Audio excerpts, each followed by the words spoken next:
Welcome back, everyone. We're diving deep today into Meditations by Marcus Aurelius. Oh, this is a good one. It is. This was essentially his personal journal, Hmm. his thoughts, and reflections on Stoic philosophy from almost 2,000 years ago. Yeah. And it's amazing to think that someone in his position, a Roman emperor, was grappling with things that are still Right. so relevant to us today. It's really remarkable how timeless these ideas are. Yeah. Meditations gives us this incredible glimpse into his mind, how he handled the pressures of leadership. Mm-hmm. And surprisingly, his insights offer Yeah. some seriously helpful strategies, I think, for Yeah. navigating our own modern lives. Absolutely. And that's what we're going to explore today. Some of those key themes and meditations, like control, virtue, impermanence, things that can Mm. really help us, even though it was written so long ago. It's like he had a crystal ball or something. Right. Like he knew we'd be dealing with the same stuff. Yeah. He constantly talks about the importance of focusing on what you can control Mm. and then accepting what you can't. One of my absolute favorite quotes from Meditations is, "You have power over your mind, not outside events. Hmm. Realize this, and you will find strength." Oh, I needed to hear that this morning. Boy. I was stuck in traffic, totally fuming. Ugh, I hate when that happens. And then I remembered what Marcus Aurelius said about, control. It's so easy to just let those little external things just completely hijack the Yeah. mood. You're right. We give away our power so easily, but Marcus Aurelius, he's like, "Hey, take it back. Yeah. Instead of stressing about the traffic, which we can't control, right? Right. What if we just shifted our focus? Could you have used that time to listen to a podcast? Maybe learn something new?" Totally. And I think that ties into another big idea in meditations, that emotional resilience. He has that quote, "The best revenge is not to be like your enemy." It really challenges you to think about how you respond, to negativity. Absolutely. It's not about being passive, though. Marcus Aurelius, he was an emperor. He had to deal with, I'm sure, Yeah, I like his that. fair share of It's all next conflict there. and difficult people, right? Right. I think it's more about recognizing that you always have a choice in how you respond. Sometimes the most powerful choice is not to engage in the negativity, but just to choose a different path. Choosing your battles. Exactly.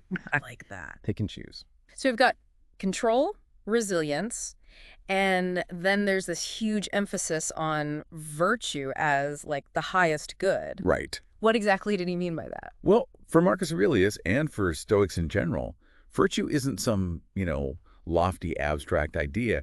It's really about living in accordance with reason and nature.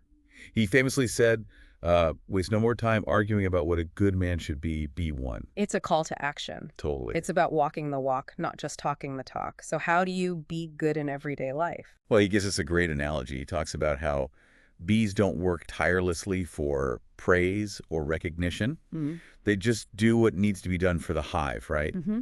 Our purpose, he suggests, is to focus on doing our work well, whatever that work may be, and not for the applause, but for the contribution itself. Wow, that really hits home. Especially in today's world where it's all about likes and followers. Right. It's like we've lost sight of, It's all external validation. yeah, the value of just doing good work for its own sake. Exactly. And he was an emperor, saying that outward recognition isn't the point. Right. It's about focusing on your actions, contributing to the larger whole without letting ego get in the way. Now that's a challenge in today's world. Speaking of challenges, Yeah.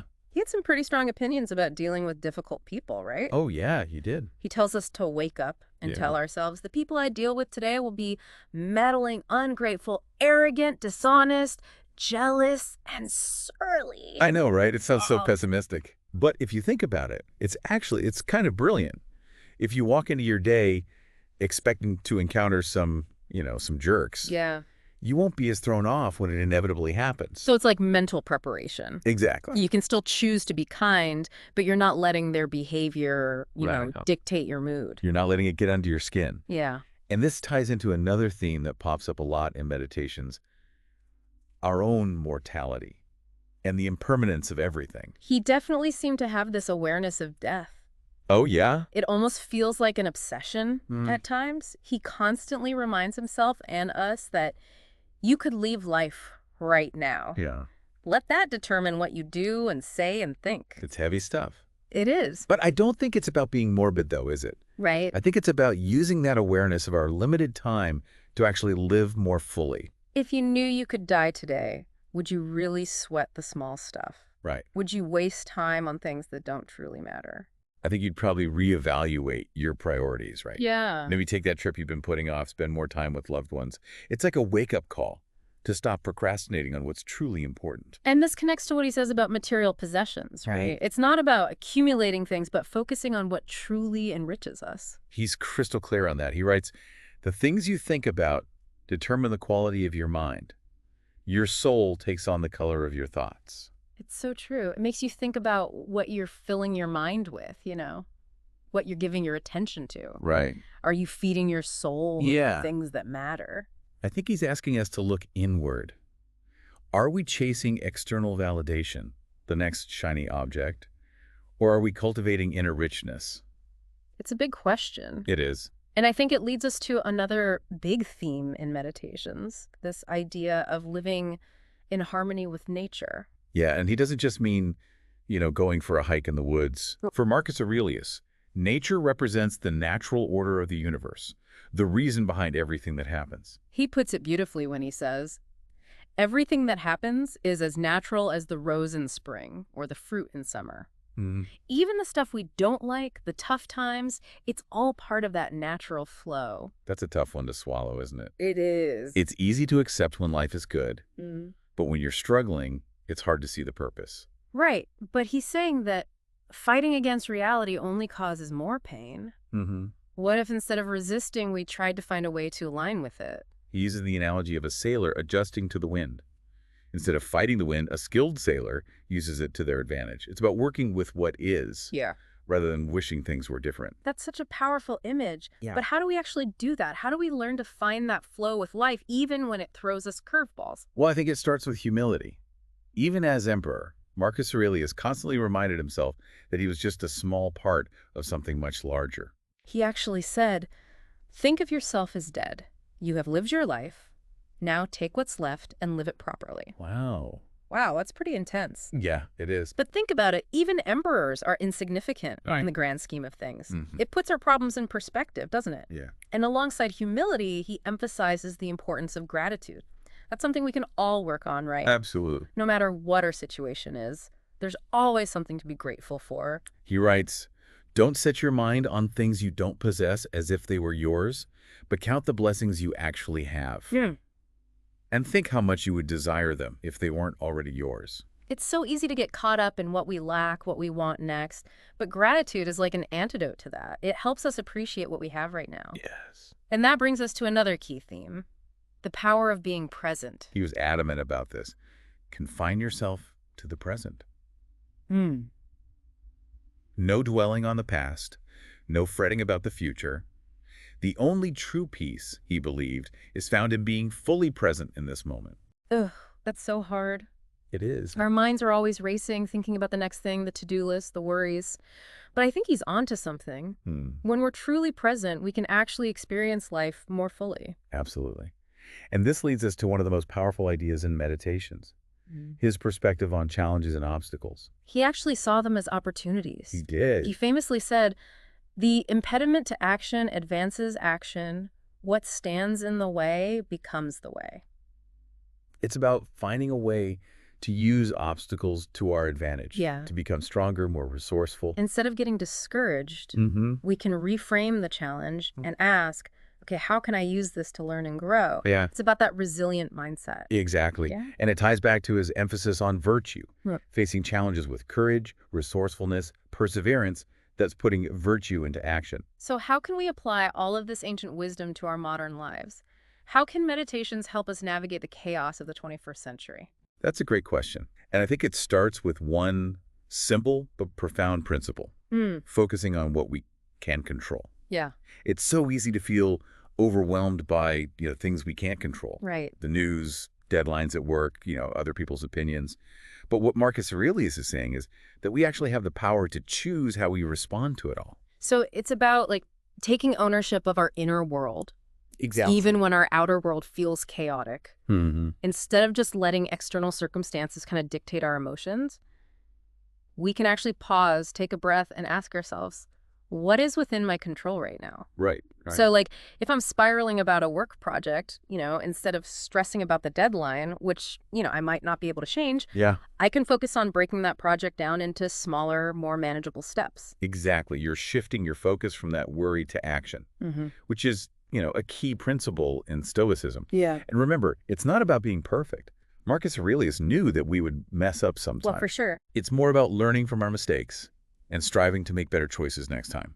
It's like that saying, fall down 7 times, get up 8. Yes. It's about that resilience, that, like, grit to keep going even when things get tough. And that resilience is fueled by virtue. Yeah. Remember, for Stoics, virtue isn't about being a saint. Right. It's about acting with courage and integrity, even when it's hard. When you face a challenge head on, you're putting those virtues into practice. It's like a muscle you're Mm-hmm. building. Exactly. Each time you choose courage over fear or, honesty over convenience, you're strengthening your virtue. Exactly. And that strength allows us to live in harmony with nature.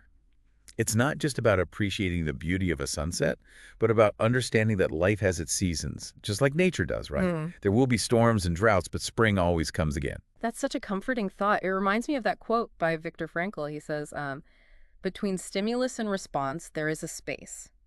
In that space is our power to choose our response. In our response lies our growth and our freedom.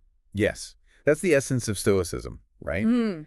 We can't always control what happens to us, but we can control how we respond. Mm-hmm. And that response is where our true power lies. And it's a power we can access in any moment, right? Yes. Even in the midst of chaos, we have the ability to pause, Breathe. breathe, yeah, and choose a response that aligns with our values. It's a practice, for sure. Mm. Marcus Aurelius himself was constantly reminding himself of these principles. It's not like he woke up one day and was like, oh, I'm a Stoic sage now. Right. There's a daily effort, a conscious choice to align his thoughts and actions with his values. So we don't have to beat ourselves up when we slip up. Oh, absolutely not. It's about acknowledging those moments, learning from them, and then recommitting to the path. Speaking of paths, one thing that really struck me in meditations is his emphasis on reflecting on our own mortality. I know, it's kind of, it might seem a bit morbid at first glance, Yeah. but it's actually a powerful tool for living a more meaningful life. If we truly embrace the fact that our time is limited, Right. wouldn't we make different choices? Yeah. Wouldn't we let go of the things that don't really matter? He's not telling us to dwell on death, Yeah. but to use that awareness of our limited time to fuel our actions. What would you do today if you knew it was your last day on Earth? Would you waste it arguing on social media or stressing about work? Probably not. No, I think you probably spend it with loved ones, doing things that bring you joy, expressing your gratitude for all the good things in your life. Yeah, that's what I would do. And that's the point, isn't it? To live each day with a sense of urgency and purpose, to savor the preciousness of life. And this reminds me of what he says about gratitude. It's such a powerful antidote to dissatisfaction. It is. We're so conditioned to focus on what we lack, what we want next. Right. But gratitude just shifts our focus To what we have. to what we already have. Yeah. And that's where true contentment lies. He urges us to count the blessings you actually have and think how much you would desire them if they weren't already yours. Sometimes it's the simplest things, like a warm bed, a good cup of coffee, the sound of laughter that we just take for granted. Mm-hmm. But if we just took a moment to really appreciate those things, it could change our whole outlook. Gratitude is like a muscle we can strengthen with practice. The more we focus on what we have to be thankful for, the more we notice the good in our lives. And that positivity just spills over into everything else. It does. It impacts our relationships, our work, our overall well-being. It's like that saying, what you focus on expands. Exactly. And this ties back to what Marcus Aurelius said about our thoughts shaping our reality. Mm-hmm. He wrote, "The things you think about determine the quality of your mind. Your soul takes on the color of your thoughts." So powerful. It is. Makes you really pay attention to your inner dialogue. Right. Are you feeding your mind with negativity? Yeah. Or with things that actually uplift and inspire you? It's not about denying the negative, but about choosing to shift our focus, Mm-hmm, right? mm-hmm. It's like weeding a garden. We can't prevent weeds from sprouting, but we can choose to pull them out and nurture the flowers we want to see grow. Beautiful analogy. It's a constant process, isn't it? Mhm. This cultivation of a virtuous and resilient mind. It's a lifelong journey, Hmm. not a destination. We'll stumble and fall, but the important thing is to keep getting back up, keep practicing, keep striving to live in alignment with our values. And remember, we don't have to do it alone. That's where community comes in, Yeah, right? exactly. Sharing these ideas, learning from others who are, on a similar path. Yeah. Marcus Aurelius found guidance in the teachings of Stoicism. And we can do the same, right? There's so many resources available, books, podcasts, online communities that can help us deepen our understanding, right, and connect with others who are exploring these ideas. It's amazing to think that these principles, written almost 2,000 years ago, are still so relevant and helpful today. It's a testament to the enduring power of Stoicism and to the wisdom of Marcus Aurelius. Meditations offers this timeless guide to navigating the challenges of life and cultivating a mind that is both strong and serene. So, as we wrap up this deep dive into meditations, we want to hear from you. What stood out to you? What resonated most with you from Marcus Aurelius's teachings? Yeah, what is one idea or principle that you can start applying in your own life today? This has been like such a thought-provoking deep dive. It really It's has. incredible how much wisdom is packed into meditations. Mhm. And it's so relatable. It is. It's not just some abstract philosophy textbook. No, it really feels like you're having a conversation with a friend who, just happens to be a Roman emperor. Right. He was dealing with, real life stuff, just like us. Yeah. Pressure, difficult people, loss. Yeah. And he found solace in Stoicism. Mm-hmm. It gave him this framework for navigating those challenges with grace and, resilience. And that's what I love about meditations. It's not about like denying the hard stuff. It's Yes. about finding a way to kind of move through it with strength and purpose. Exactly. He reminds us that we don't have to be perfect to be good. Mm-hmm. It's more about showing up every day and making an effort to align our actions with our values, Yeah. even when we fall short. And finding joy in the process. Yes. Stoicism isn't about suppressing emotions or pretending life is always rosy. No, it's about learning to accept the good with the bad, the ups and the downs. It's about finding that inner peace that comes from knowing you're doing your best, Mhm. even when things are tough. So, as we wrap up our exploration of meditations, what personally resonated with you? Oh, no, that's a good question. What stood out from Marcus Aurelius's teachings? For me, it's that constant reminder to focus on what I can control. Hmm. It's such a simple concept, but so powerful. When I catch myself, spiraling about things I can't change, I just try to come back to that principle. Right. It helps me refocus my energy and take action where I can. That's a great takeaway. For me, it's the emphasis on virtue as like the highest good. Hmm. It's a reminder that true fulfillment doesn't come from, external achievements or possessions, but from living a life of integrity and purpose. Beautifully said. And I think that's a message that transcends time and culture. Totally. It's something we can all strive for, no matter who we are or where we come from. So as we leave you with this like ancient wisdom, we want to leave you with one final thought-provoking question. Okay. How can you apply that principle of focusing on what you can control to a current challenge in your own life?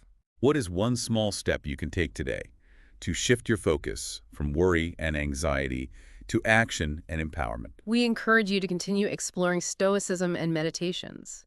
It's a wellspring of wisdom that can offer guidance and support on your own journey of personal growth and fulfillment. Thank you for joining us for another deep dive. Until next time, stay curious and keep exploring.